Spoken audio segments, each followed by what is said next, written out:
Ce samedi 1er juillet, France 2 lance la 34e édition de Fort Boyard.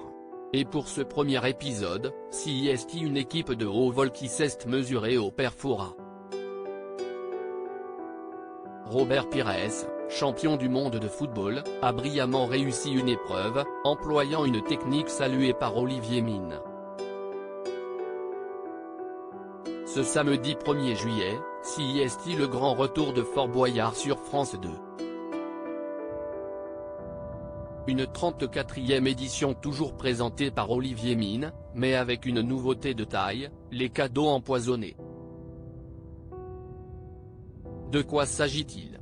Ce seraient des cadeaux qui, sous l'apparence de bénéfices, se révèlent être des malédictions, a confié Willy Rovelli dans le tout premier épisode de l'émission.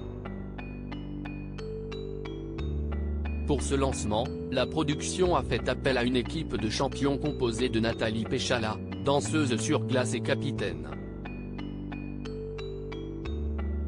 Elle avait déjà participé une première fois à l'émission il y a 15 ans.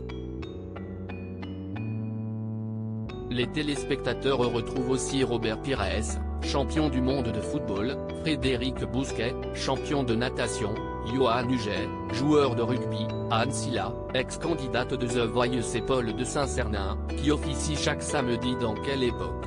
Sur France 2. Fort Boyard 2023, Robert Pires confronté à la carte du cadeau empoisonné dans ce premier épisode, l'équipe a d'emblée été plongée dans la compétition en enchaînant les épreuves dans le but de récupérer à chaque fois une clé. Peu avant l'épreuve de la caserne, les candidats étaient en déficit de 3 clés. CIST Robert Pires qui a été désigné pour attraper des seaux dans le but de remplir la colonne d'eau le plus rapidement possible. Mais l'ancien joueur de football a été confronté à la carte du cadeau empoisonné qui indiquait la mention suivante, 2 clés ou prison. S'il a dû récupérer la première clé dans la colonne d'eau, la deuxième lui était offerte par le Perfora, dans le cas où il remportait cette épreuve.